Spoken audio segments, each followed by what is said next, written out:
My business partner stole $190,000 from our company for 3 years. I exposed her live on stage in front of every investor we had. I found out my best friend and business partner had been stealing from our company for 3 years. The same week Forbes called us the founders every investor wants a piece of. And I decided the best place to tell her I knew was on a stage, in front of every single person she'd ever tried to impress. I want to be clear about something before I tell you the rest of this. I am not a vindictive person. I have never once in my life wanted to embarrass anyone on purpose. But by the time I found the spreadsheet that changed everything, I wasn't the same woman who'd started a company with her best friend in a rented kitchen 5 years earlier. And I don't think I'll ever fully get her back or want to. Let me back up, because none of this makes sense unless you understand what Taylor and I actually built together and how much of my life I'd handed her before I ever thought to check whether she deserved it. I met Taylor Whitfield the summer after college, both of us 22, and broken working entry-level marketing jobs at the same mid-sized beauty company in Chicago. The kind of place that hands you a laminated badge and a six-figure title that pays $40,000 a year. We were assigned to the same cramped shared office on the third floor, two desks pushed so close our elbows touched when we typed, and within a month we developed the specific, intense friendship that happens when two people are equally underpaid and equally furious about the same thing. We used to eat lunch in the stairwell because it was the only place in the building nobody bothered you, complaining about the same product managers, the same watered-down formulas the company kept pushing out under a clean beauty label that wasn't actually clean at all. It was Taylor's idea, honestly, to leave and start something of our own. Though I want to be fair here because fairness matters to this story in a way it might not have mattered to me a year ago. It was my formula.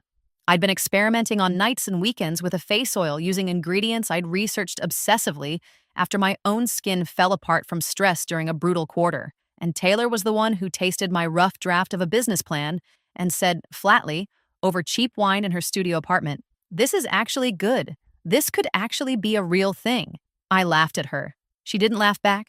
2 months later, we'd both quit, cashed out what little savings we had, and started what would eventually become Wild Root. I handled product and creative, formulation, sourcing, packaging, the actual soul of the brand. Taylor handled the business side, the financials, the vendor contracts, eventually the fundraising once we got big enough to need it. It was for years exactly the kind of partnership people talk about wanting and rarely find. Complementary skills, mutual respect, an almost telepathic shorthand built from a decade of friendship before we ever signed a single legal document together. We worked out of my apartment kitchen for the first 18 months, measuring oils on a scale I'd bought used off a classified site, hand labeling 300 bottles at a time while watching bad reality television to stay sane. I remember one specific night, maybe 8 months in, when we got our first wholesale order from a boutique store in Nashville, and we screamed so loud my downstairs neighbor banged on his ceiling with a broom, and Taylor grabbed my hands and said, "We're actually doing this, Jess. This is actually happening." I believed her completely. I had no reason not to.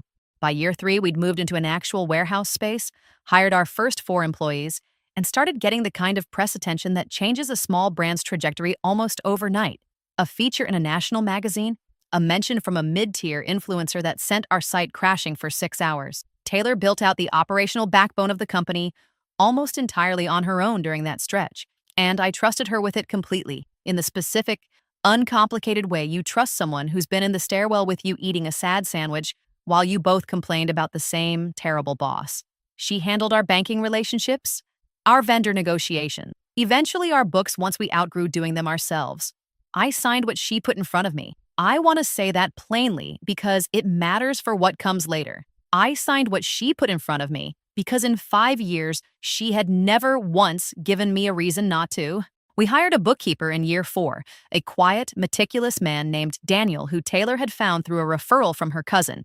And for about a year and a half, things ran the way they were supposed to. Monthly reports, quarterly reviews, the two of us sitting across from Daniel's little folding table in our shared office, going through numbers I mostly nodded along to, because numbers had never been my language, and Taylor had always spoken it fluently on my behalf. That's the ordinary part of this story, the part I want you to hold on to before everything else happens. 5 years of a friendship and a business that felt, from the inside, completely solid. I genuinely believed Taylor and I would be doing this together, in some form for the rest of our working lives. The crack when it came was so administrative and so boring that I almost didn't register it as a crack at all. It was a Tuesday morning in the fall, about 6 months before everything I'm about to tell you, and I came into the office to find Daniel's desk cleared out completely. His monitor, his little succulent plant, the framed photo of his kids, all gone, like he'd never worked there at all. When I asked Taylor what happened, she barely looked up from her laptop. Oh, Daniel quit. Effective immediately, apparently. Didn't even give 2 weeks. I remember being surprised because Daniel had always struck me as almost aggressively responsible, the kind of person who probably filed his taxes in February out of pure anxiety. Did he say why? I asked. Taylor shrugged, still typing. Something about a family thing. I didn't push. Anyway, I already reached out to a new firm my old college roommate uses. They're going to take over the books starting next week. It was handled before I'd even finished asking the question. That was Taylor's way. And for 5 years, I'd found it reassuring rather than alarming. One less thing for me to worry about. There was a specific detail from that morning I didn't think much of at the time, and that I've replayed more times than almost anything else since. When I asked Taylor if we owed Daniel anything, a final check, a reference letter, the normal courtesies you extend to someone who worked for you for a year and a half, she waved a hand and said she'd already handled the exit paperwork. Fast, almost too fast. The kind of answer that closes a door before you've finished asking whether it should stay open. I remember thinking in a distant, unbothered way that it was efficient of her.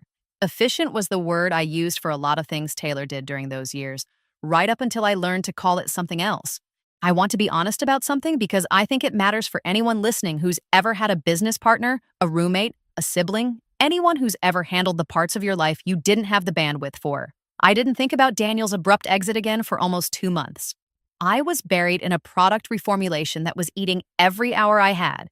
We were 3 weeks from a major retail launch, and my job, as I understood it, was to trust Taylor with her half of the business the same way she trusted me with mine. That's not naivety. That's what a functioning partnership is supposed to look like. The first real unease came slowly, in small, disconnected pieces that didn't mean anything on their own. Our new bookkeeping firm sent monthly summaries instead of the detailed reports Daniel used to give us. And when I asked Taylor about the change, she said the new firm just had a different format. Nothing to worry about. She'd walk me through anything I wanted explained. I took her up on that maybe twice, sat across from her while she pulled up spreadsheets and talked me through line items in a tone that was patient, in a way that, looking back, had a faint undercurrent of condescension I hadn't let myself notice before. You know, this stuff isn't really your area, but basically what happened here is. And I'd nod, because it wasn't my area and because 5 years of trusting her had never once cost me anything. Then came a specific afternoon in December that I still think about constantly. We'd had an unexpectedly huge sales week, and the product mentioned in a viral video had sold out twice in 48 hours. And I was doing rough math in my head about what that meant for us financially. Genuinely excited, mentioning some number to Taylor that felt conservative even to me. She corrected me gently, citing higher shipping costs, a spike in returns, a vendor who'd raised prices on our packaging without warning. Every explanation was plausible on its own. Stacked together over months, they started to form a pattern I didn't have language for yet. A company that kept performing better and better in the world and somehow never seemed to actually have more money than it had the year before. I mentioned this once to my younger sister Claire over dinner, mostly as passing complaint rather than suspicion.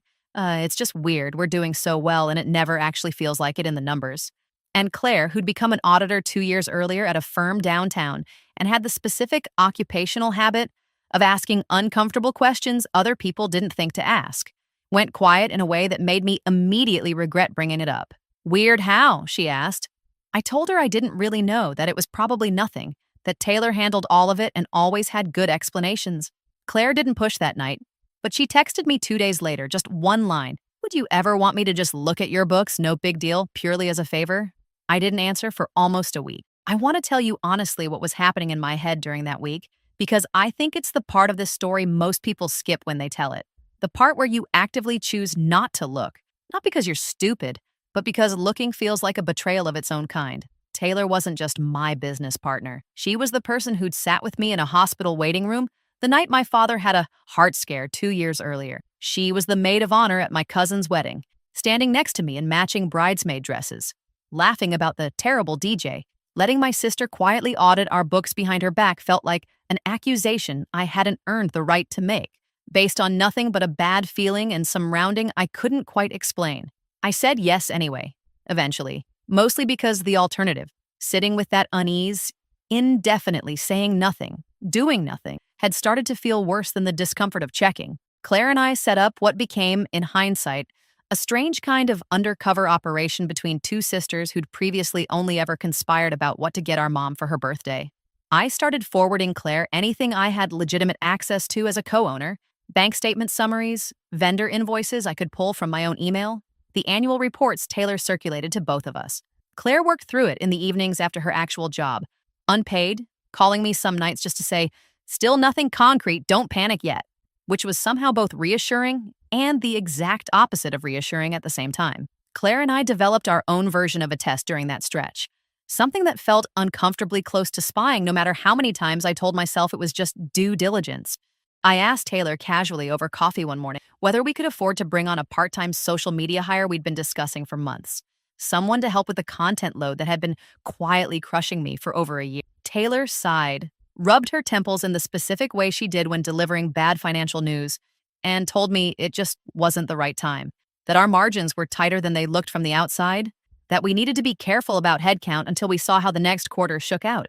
That same week, working off records I had legitimate access to as co-owner, Claire found a payment of $11,000 routed through the Meridian account to a marketing consultant Taylor had apparently hired without ever mentioning it to me. I sat with that contradiction for a long time. It wasn't proof of anything criminal on its own. It was just one more small stone added to a pile that had started, quietly, to take on a shape I didn't want to look at directly. There was a night about a month into this where I nearly told Taylor everything, out of sheer guilt more than suspicion. We were closing up the warehouse together, just the two of us, the way we used to in the early days, and she made some offhand joke about how we should do a just us trip once things calmed down, like we used to before all of this got so complicated.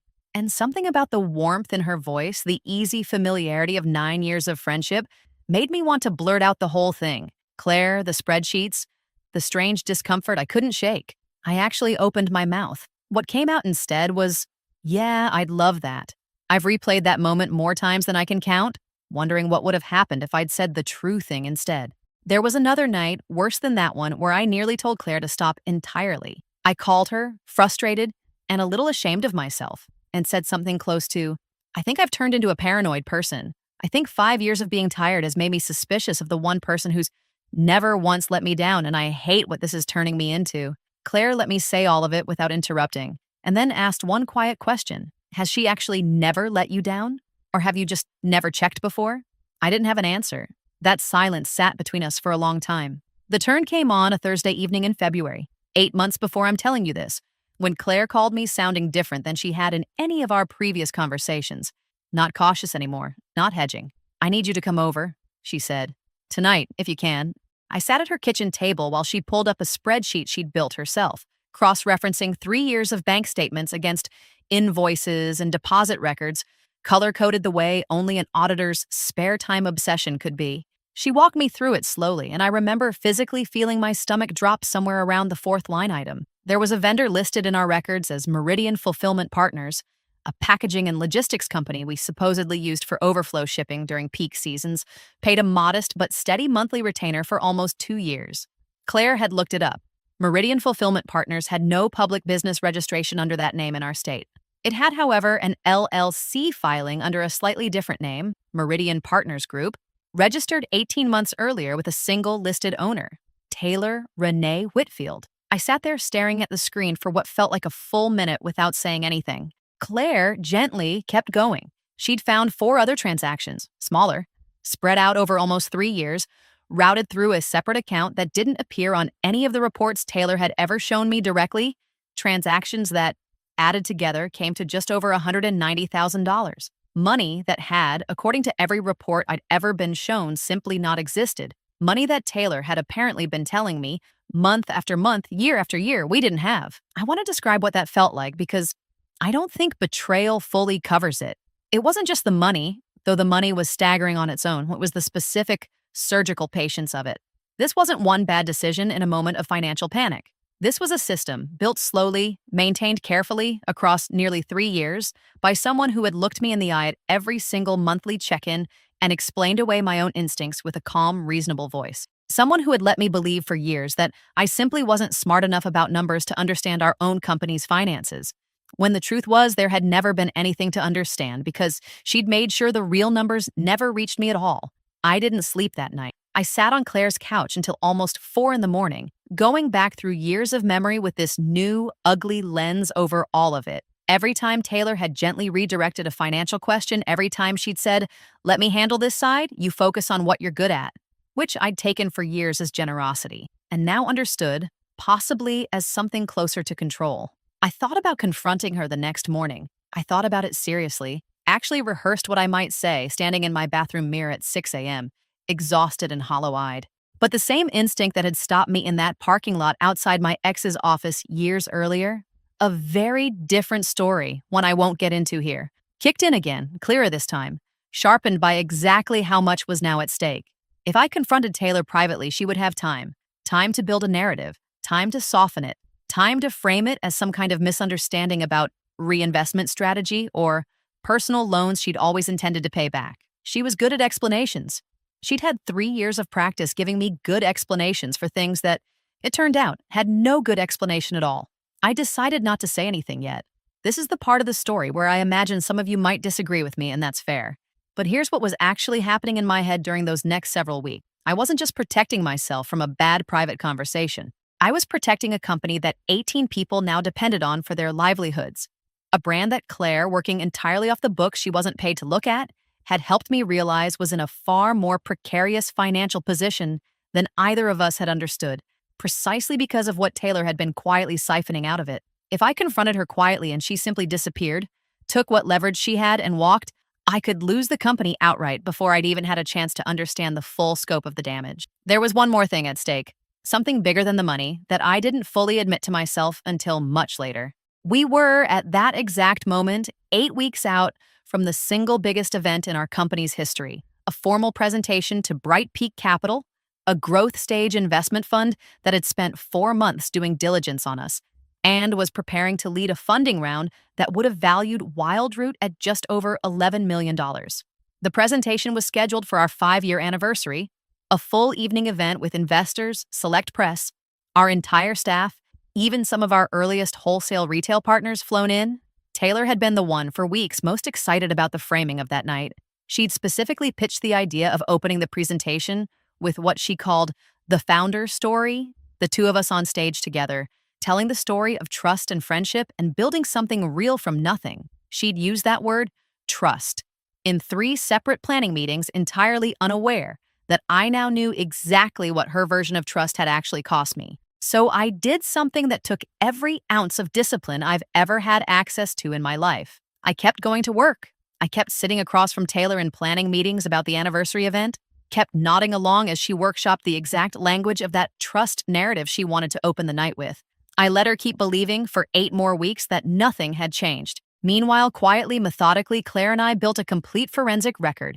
Every transaction, every Shell LLC, bank statements subpoenaed through our own corporate counsel once I'd finally carefully brought our lawyer into the loop under strict confidentiality, sworn statements from 2 former employees who'd noticed irregularities and been quietly moved off financial adjacent projects before they could ask too many questions. And eventually, a conversation with Daniel, our former bookkeeper, who I tracked down through Claire's professional network and who told me, once he understood, I actually wanted the truth, exactly why he'd left so abruptly 18 months earlier, because he'd found the Meridian transactions himself, flagged them to Taylor directly, and been let go within the week, under the story that our books needed a firm with more capacity. Reading that confirmation from Daniel was in some ways worse than the original discovery. It meant Taylor hadn't just been quietly stealing. She had actively fired the one person who'd caught her, and then spent 18 months rebuilding the illusion of a clean, trustworthy operation directly on top of the evidence of what she'd done.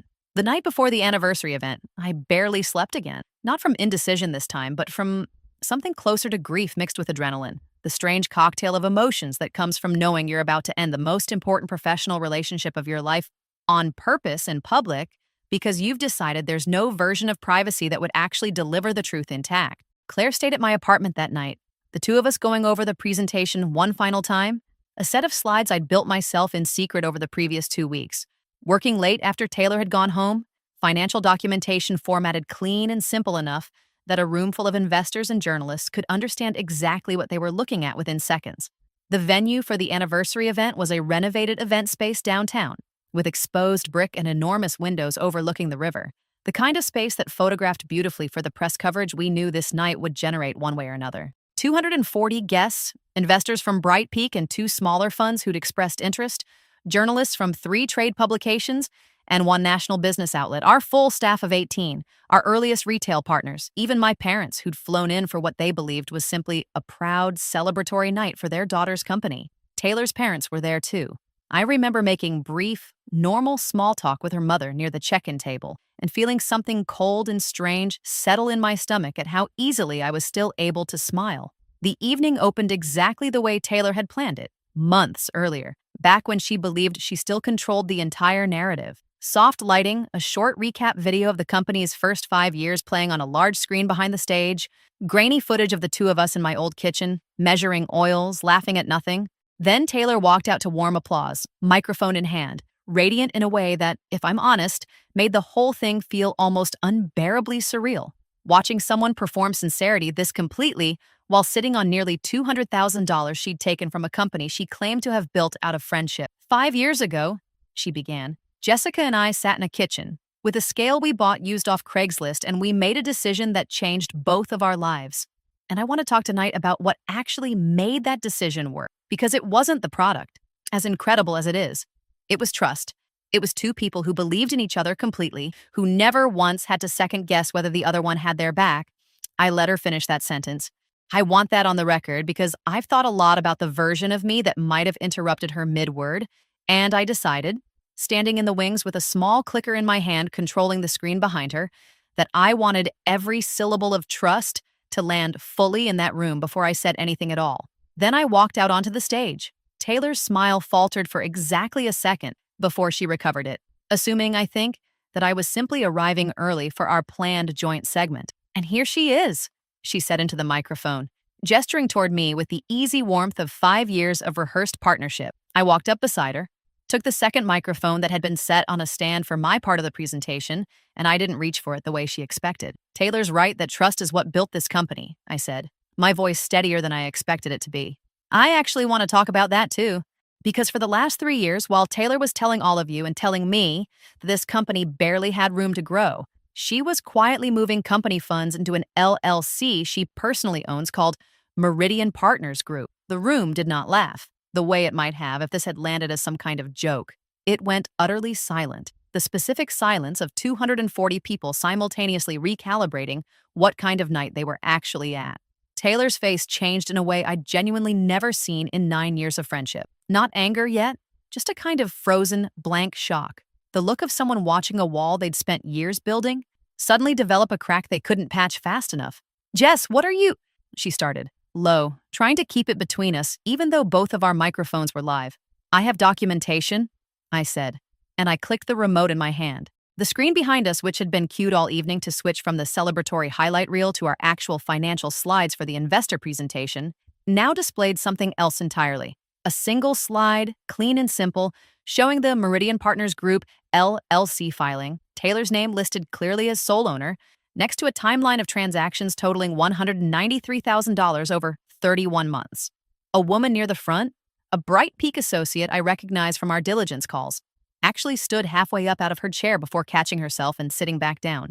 I heard my mother's voice somewhere in the crowd, a sharp intake of breath she probably didn't even realize was audible. One of our earliest employees, a formulator named Priya, who'd been with us almost since the beginning, put both hands over her mouth. This isn't the place for this, Taylor said, and her voice had dropped, gone quiet and urgent in a way that was almost pleading. We can talk about this privately. This doesn't need to happen right now in front of... It needed to happen privately 3 years ago, I said, when you fired Daniel for finding it. That landed harder than anything else I said all night, I think, because it wasn't abstract anymore. It wasn't just numbers on a screen, it was a name, a real person in the room's collective memory, someone several of our longtime employees had actually worked with and liked. I watched 2 of our staff members exchange a look across the room, the specific look of people quietly recalculating a story they'd been told a year and a half earlier about why a beloved coworker had suddenly mysteriously disappeared. Taylor didn't have an answer for that. She stood there under the lights, microphone still in her hand, and for several long seconds said absolutely nothing at all, which was, in its own way, the loudest possible response. There's a specific detail from those first frozen seconds after the slide appeared that I only fully absorbed later. Watching a recording someone in the audience had started on their phone almost by reflex. The same instinct my cousin had at another event I won't get into here.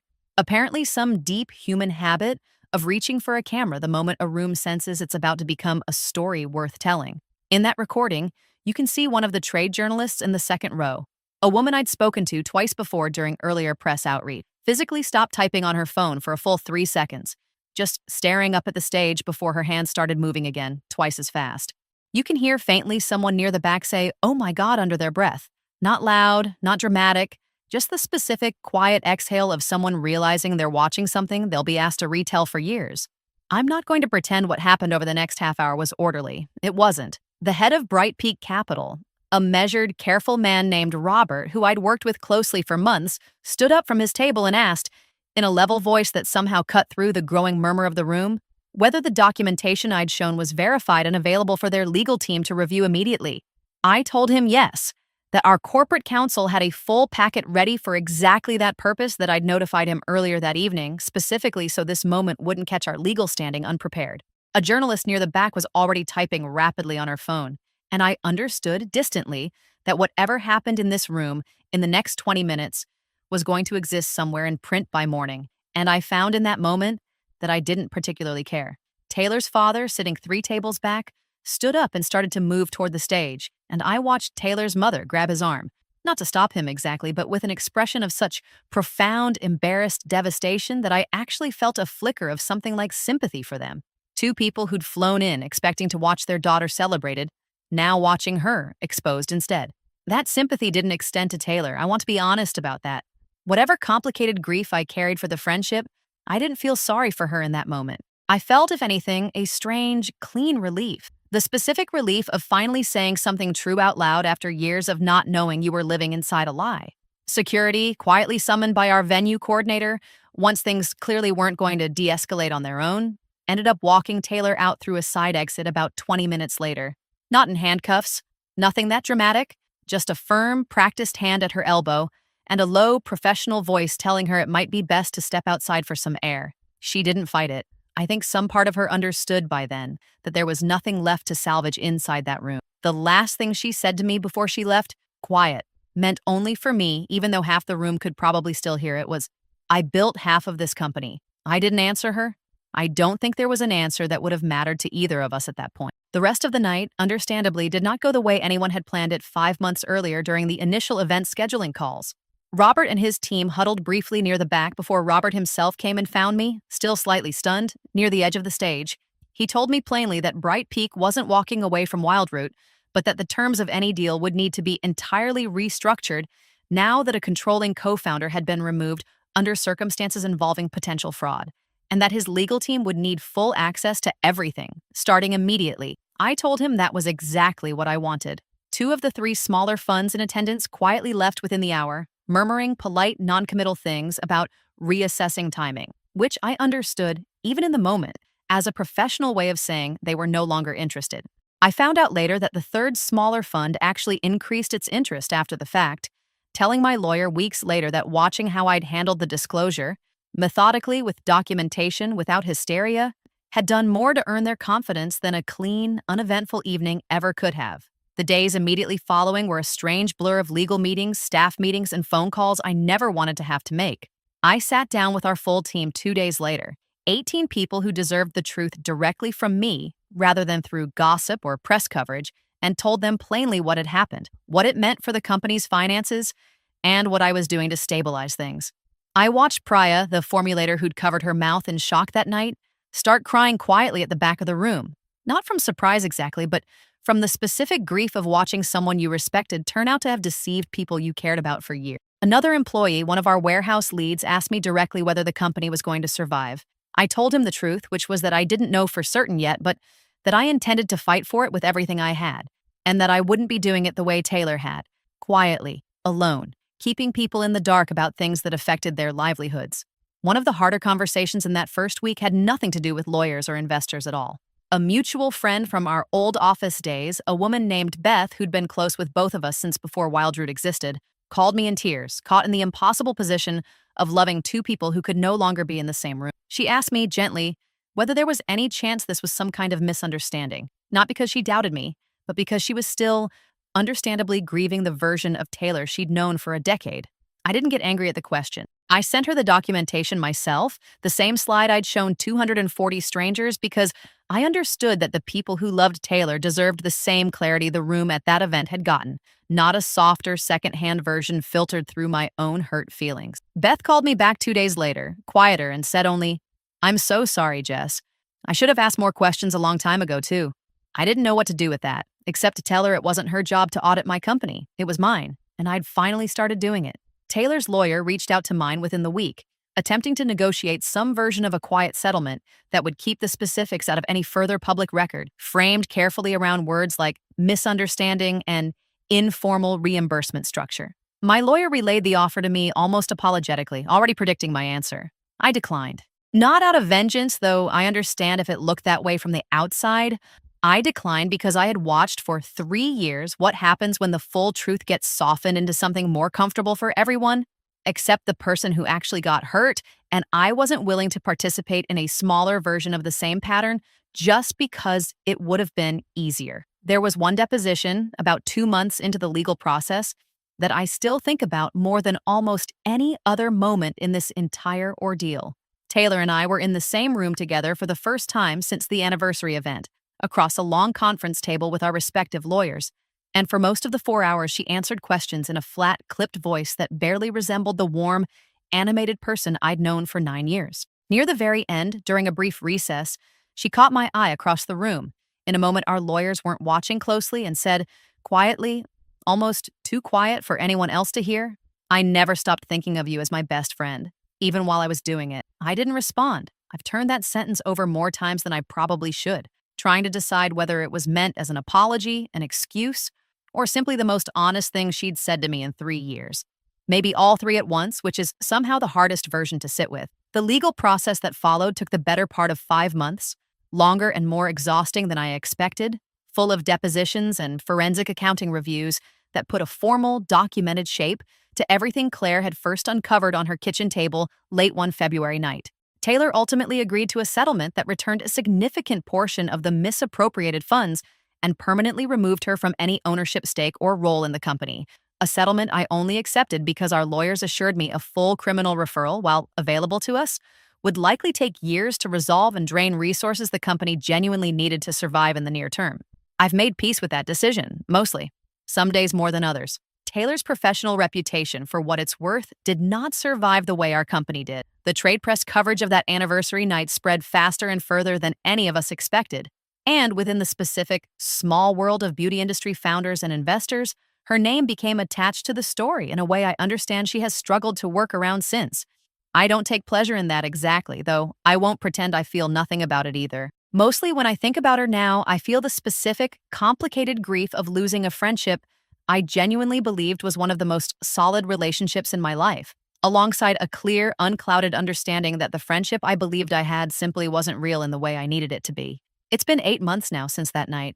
Wildroot is still here, smaller in some ways, having restructured significant parts of our financial operations from the ground up with a completely new finance team. This time with layered oversight I insisted on building myself, formal quarterly audits that I now personally review line by line, learning, slowly and deliberately, the financial language I'd spent 5 years assuming wasn't mine to speak. Bright Peak's revised deal closed 3 months ago, at a lower valuation than the original terms, but on terms I actually understand completely because I made sure of it this time, every single clause.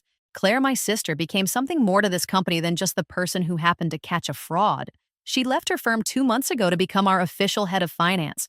And there is something almost unbearably moving to me about walking past her office now and seeing her at the exact desk where Daniel used to sit, knowing that the person watching over our numbers now is someone I trust, not because she's never given me a reason to doubt her, but because she's the person who taught me that trust without verification isn't actually trust at all. It's just hope wearing a business card. I don't talk to Taylor. I've been told secondhand through Beth, who still occasionally hears from her, that she moved to Denver about 4 months ago and started some kind of consulting work, the specifics of which nobody seems entirely clear on.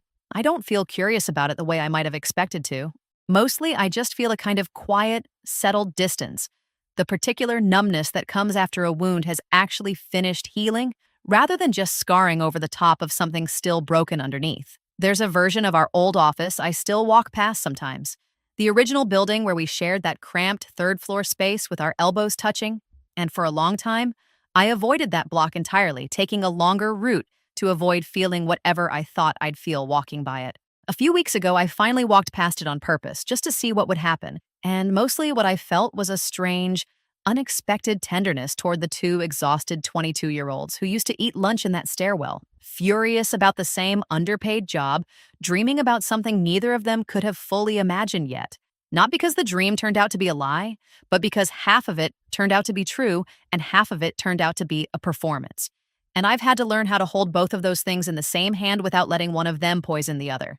My parents, for what it's worth, have been quietly wonderful through all of this in a way I don't think I properly thanked them for at the time. My father, the same one Taylor sat with in that hospital waiting room years earlier, told me once, a few weeks after the event, that he'd always liked Taylor, genuinely, and that the hardest part for him wasn't feeling betrayed on my behalf, it was realizing he'd have to hold both of those things at once too. Real affection for someone who'd also caused his daughter real harm. I think that's the part of a betrayal like this nobody quite prepares you. It doesn't erase the good years, it just sits right next to them, permanently, refusing to let you file the whole friendship away as simply bad.